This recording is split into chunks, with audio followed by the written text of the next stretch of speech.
Thank you for staying with us. You're still watching The Breakfast on Plus TV Africa. Akpabio defense tax reform bill says less than 30% pay tax.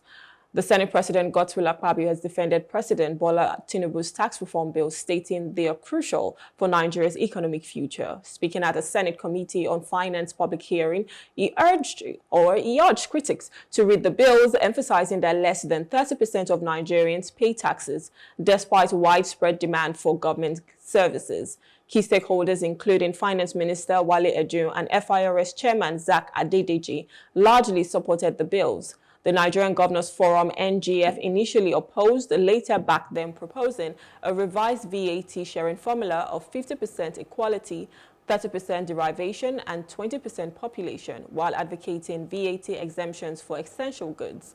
Senate Finance Committee Chairman Sani Musa assured that the bills were carefully reviewed to boost revenue for infrastructure and economic growth. The Senate has suspended all oversight functions to prioritize these reforms, underscoring their significance for Nigeria's fiscal stability. Joining us this morning is Gbolahan Olojede. Gbolahan Olojede is a finance expert. Good morning, sir. Thank you for joining us.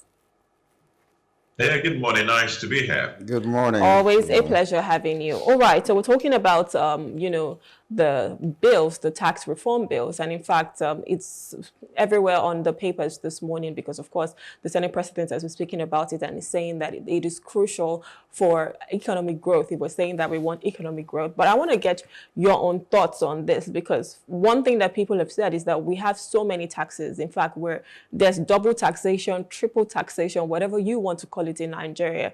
But with these tax reform bills, do you think it's really going to help economic growth in Nigeria? Well, we have been due for this tax reform for a long time. And for me, it's a step in the right direction. By itself, it does not guarantee success, but it's a foundation on which we can build a reformed economy based on a reformed taxation laws. Is the Senate President right about taxation, about 30% people paying? Largely, it will be so, because when you look at personal income tax, for example, you find out that most of the people paying these taxes are the people who are in the formal sector. In those formal sector, deductions are made from people's salaries, and then they are paid to government. The question is, what percentage of Nigeria's economy is in this formal sector? A huge chunk of the economy is not in that formal sector. Even in this formal sector where we said people pay personal income tax, they are deducted, there are still several organizations who, even after deducting these taxes, do not remit the taxes. So now the percentage is shrinking further. We are saying that we have a huge informal sector, and making the informal sector to pay personal income tax has been very challenging. So leaving only the formal sector. Now, out of this small formal sector, a huge percentage of them, or a significant percentage of them, only deduct taxation from people's salaries. They don't even remit it to government. So in a way, what Mr. Akpabio said might be correct. When you also look at the reality of our tax income vis-a-vis the size of the economy, the GDP size, we have one of the lowest in the world. That is also another pointer to the reality that there is something fundamentally wrong with our taxation. And the law is just a foundation for setting forth a correction of whatever is wrong or the many things that are wrong with our tax system. Yes, one of the problems that have been identified over the years is, of course, the issues of multiple taxation. There are all sorts of taxation. The task force, the presidential task force, identified, I think, about 50 or 60 different taxes that people are paying. Which is one of the problems that committee was meant to help us solve, to streamline those multiple taxations into a handful that could be easily monitored, that could be paid via a single window, and that will be an encouragement or an incentive for people to comply with taxation payment. Nobody wants to have to deal with 40, 30, or 20 different taxes. So hopefully the new law should help us to address that by streamlining the number of taxation or taxes and help us to deal with that problem of multiple taxation all over the whole place. Hopefully also, it should be able to help us put more people in the tax net, while at the same time ensure that the lowest rung of the ladder is not carrying an unfair burden of taxation. In fact, people who should not be taxed at all, we should ensure that they are not taxed at all. Items which most people consume, most people at the lower rung of the ladder consume, are tax-free, so that the burden of taxation should not come heavily on those guys, while at the same time ensuring that the top earners, whether corporate or individual, are carrying their fair share of taxation. They get more from the society, and they should naturally give back in terms of taxation to that society. Apart from taxing the things that, as you said, people in the lower rungs of the society consume, taxing those things, they indirectly tax the poor in the society. Apart from that, how else do the poor get taxed in Nigeria right now that we're trying to correct? A chunk of what we call taxation today in the system are actually extortion. They are money that some agencies of government shows up and harass the people to pay. But does the government actually receive the benefit of those funds that are collected? No. There is this settlement mentality that has pervaded everywhere, where people, even when you are brought a bill of 10,000 naira, they call the guy that has brought the bill aside. They give him 1,000, no receipt, and he walks away. And there are several points of all this, what I call extortion, for people. This is the main area where the bodies are hitting the people. Of course, there are other more structured taxation when you talk about things like stamp duties, which are collected on deposit above a certain amount, or a deposit in a day. You have all those structured ones are there. But I think the one that truly creates a burden on people are actually most of those unstructured ones. A man shows up in the market and say, for this your store, you are meant to pay this much. And you call him aside, you give him 5% of that amount, he pockets it and goes away from you and never comes back until another few months to come and get taxations from you. Then when we impose taxes on things like energy, taxes on food items, taxes on healthcare services or educational services, in one way or the other, when those taxes are there in one way or the other, they eventually dovetail into burden on the downtrodden, or on the lower of the ladder. But part of what the new bills are trying to remove are these burdens. Don't tax this. These other goods are tax exempt. Everything that has to do with what the lower rung of the ladder consume, as much as possible, are removed from VAT. So that way, the VAT burden does not add on to the consumption cost for that segment of the society. Well. So initially, when this bill was brought to light, a lot of people rejected it, and even the governors forum, they also said they didn't want that, but later on started to back it up. Why do you think it got this level of rejection when it first came? Or controversy? Yeah, I think that's the word. I think it's important to put it in perspective that the governors fight. The governors who rejected it, their fight, it's not about you and I. It's about the income that they believe will amass, will accrue to the state. in their opinion, under the new structure, they might end up receiving less VAT income than they used to receive. You see, the way VAT income has been distributed in times past, derivation had played a small role in how it is distributed.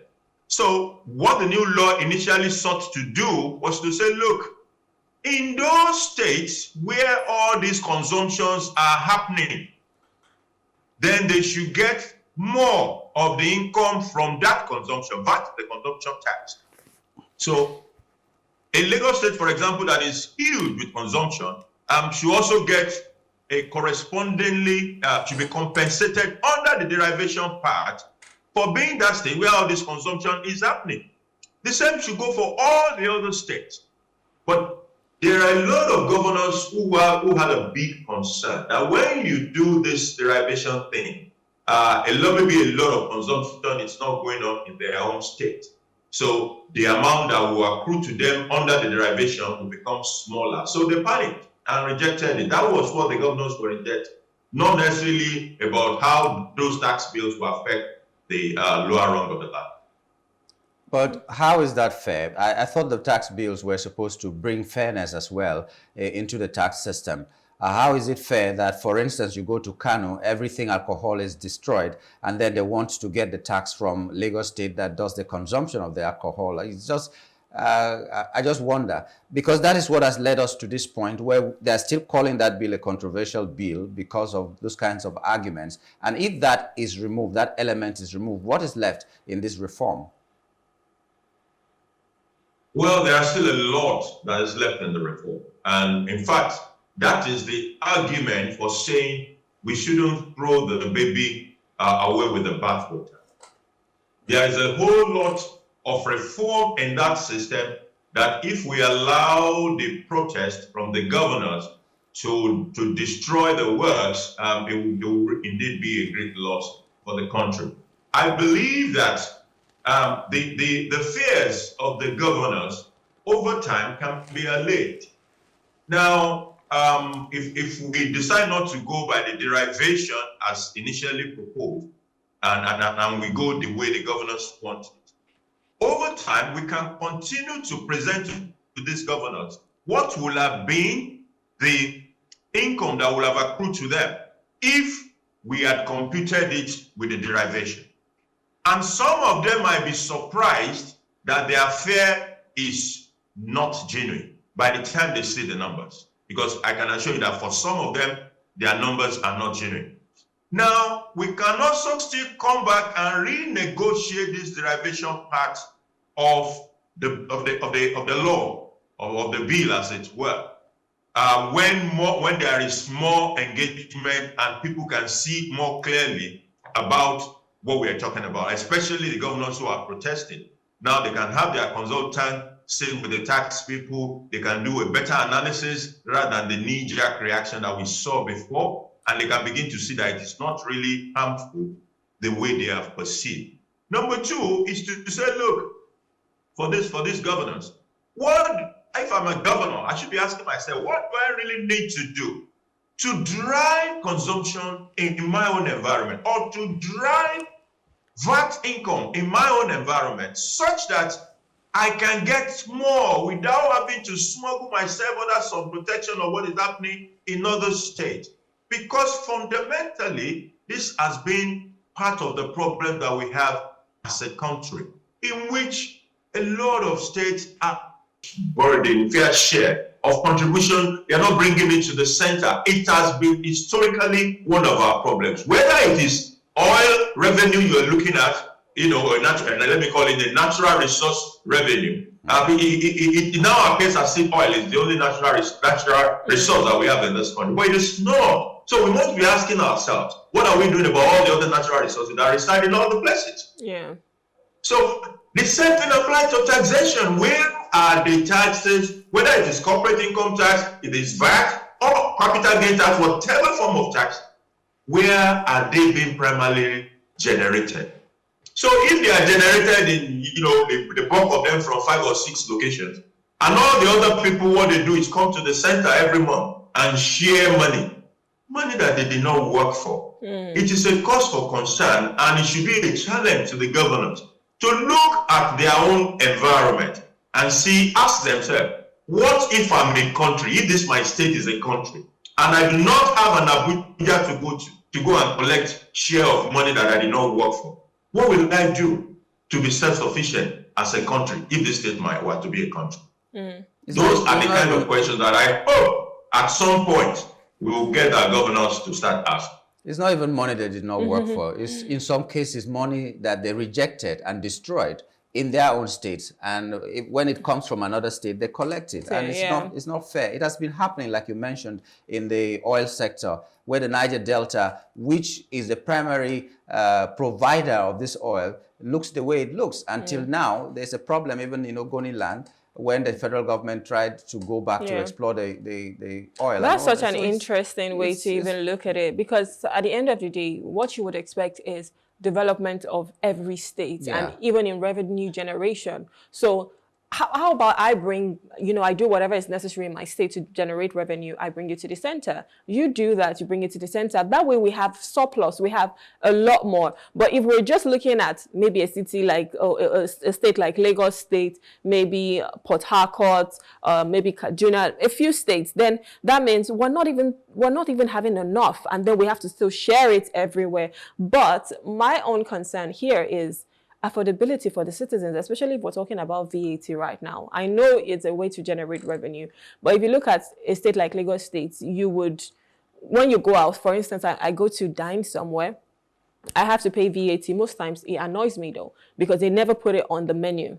They would tell you maybe it's 4,000 naira, it's 4,000 naira. Then when your bill comes, you will now see VAT at the end of it. And I'm like, why is it not part of the amount in the first place? But you will pay VAT, you pay consumption tax, you pay service charge. There's so many things. So how are we going to balance the affordability for the citizens, even though we're still trying to generate revenue for the government? So. Okay. People who go to luxurious restaurants to eat are not considered as the lower rung of the ladder that the tax is seeking to protect. Rume. Come on, Gbolahan. Come on, Gbolahan. It seems you're just mentioning Rume's name. Come on now. Essentially, the way tax is done is to ensure that the more you are able to afford, then the more you're also contributing to the tax pool.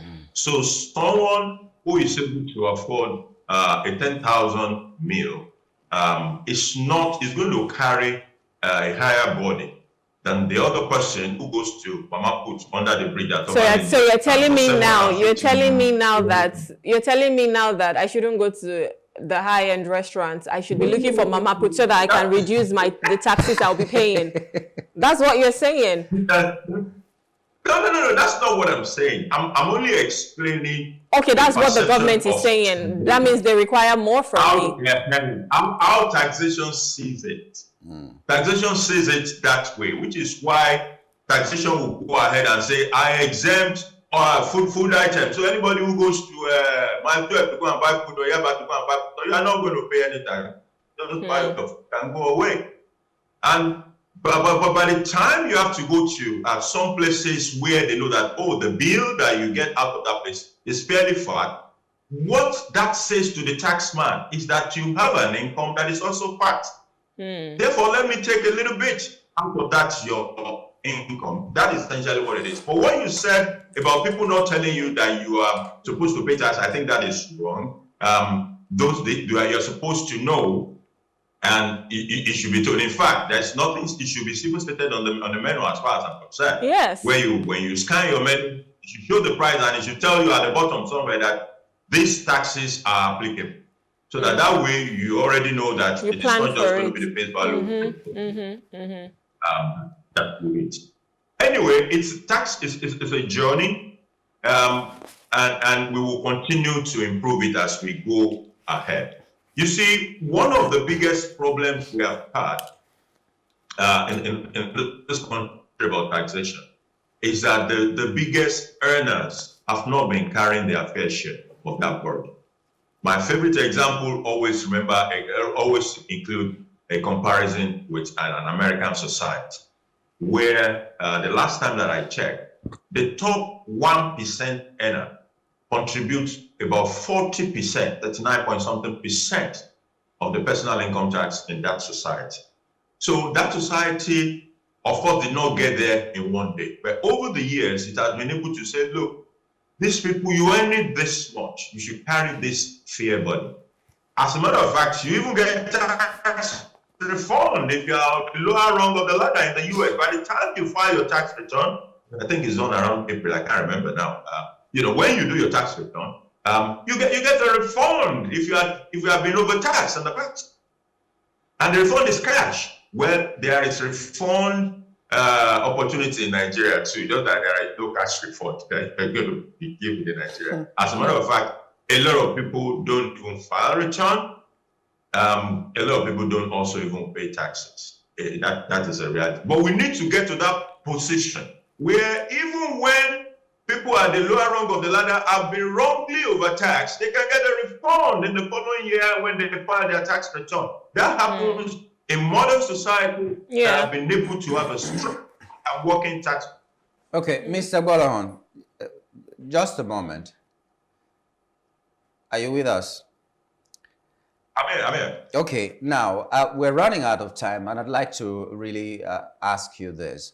You talked about the fact that we can be representing these things to the National Assembly, to the governors, so that in time they will see the light, as it were, to see why things need to be done in a certain way. We've always known these tax problems for a very, very long time, but it took one man, President Bola Ahmed Tinubu, even if he doesn't do anything else, I give him that he had the political will to think about a reform in the tax system.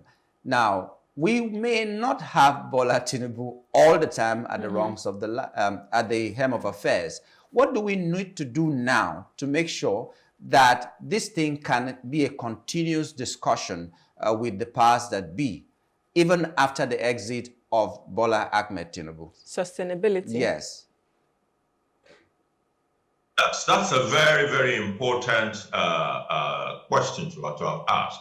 And I think how well it works, even while Bola Tinubu is still the president, will be a clear message to any other government that is coming in. You see, one thing that is important for all government with no exception is revenue. It is important to all of them.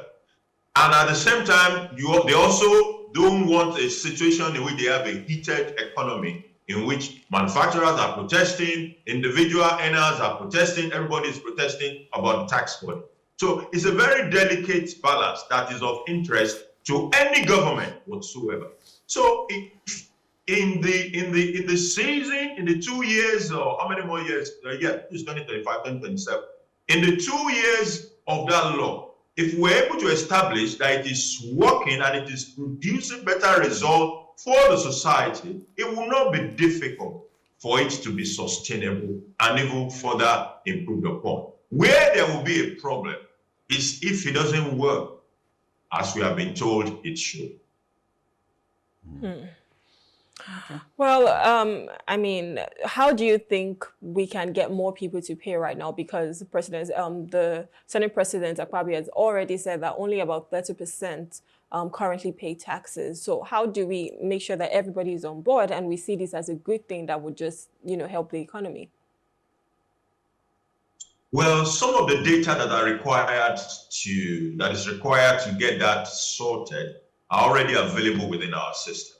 We have data on people's BVN. We have data on what they earn. We have information about incomes. At least in the formal sector, we have information about income.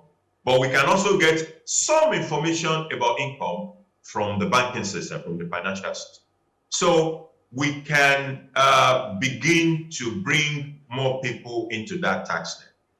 But beyond bringing people into TaxNet, the number one advocacy I always try to put on the table is that taxpayers need to continue to see how their taxes are working for them.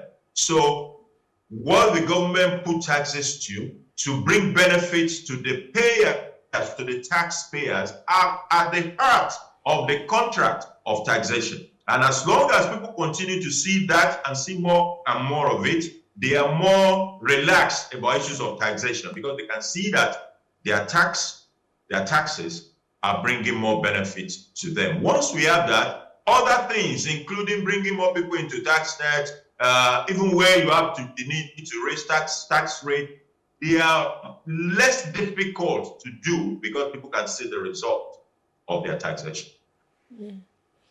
All right, thank you so much. This is where we have to wrap it up on this segment right now. Gbolahan, it's always a pleasure having you. Thank you for your time.